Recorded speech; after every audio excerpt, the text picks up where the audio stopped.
Ibinandera mismong araw ng mga puso. Say ng netizens, siyan, nananadya nga ba kay Kim Chiu?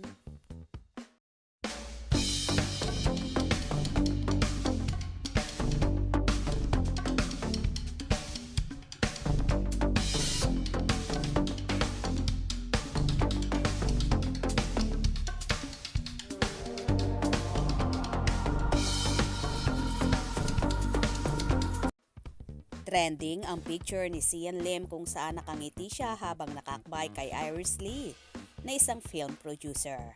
Ang picture ay kuha sa isang riders event kung saan makikita rin ang singer na si JK Labajo na may kasama ring isang girl. Ang daming nagtatanong kung si Iris na raw ba ang bagong girlfriend ng aktor. Ang nasabing larawan ay naka-upload sa Watanabe Riding Development sa Facebook. Makikitang nakakbay si kay Irish na nakahawak naman sa kamay ng aktor na nasa balikat niya. Obviously, si Irish na ngayon ang nasa puso ni Sian at out na talaga si Kim Chiu. Anang netizens, ang syakit. Kim. Real girlfriends, hindi pilit. Para sa LT promo. Ha ha ha ha.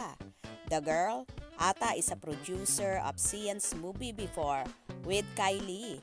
So, baka he like her since then. Lol. Parang hawig ni Alex G. Yung kay Sian, lol. Puna naman ang isa.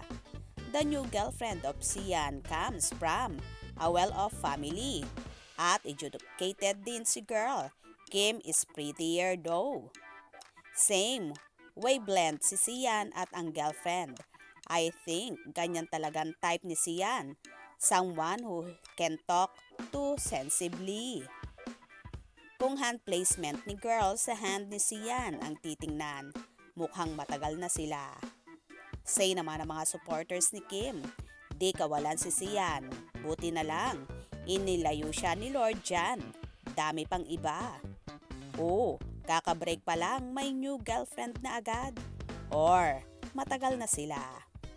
Sakit nun, yung kabi-break nyo lang tapos may iba na palang naiisip. Then, baka naglandian na sila nung sila pa ni Kim. Matagal na.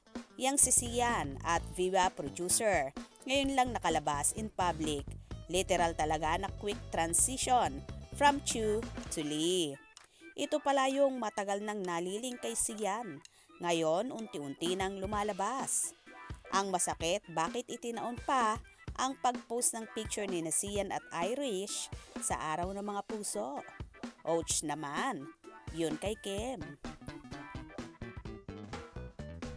Well, hindi na nga makapagpigil at kayang itago ni Sian Lim ang kanyang bagong nobya kaya naman ibinandera na niya ito sa madlang people.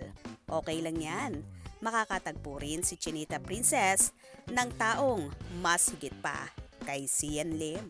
Kaya naman tumutok at wag na wag pahuhuli sa mga maiinit na kaganapan. Hope you enjoyed. Please subscribe for more info.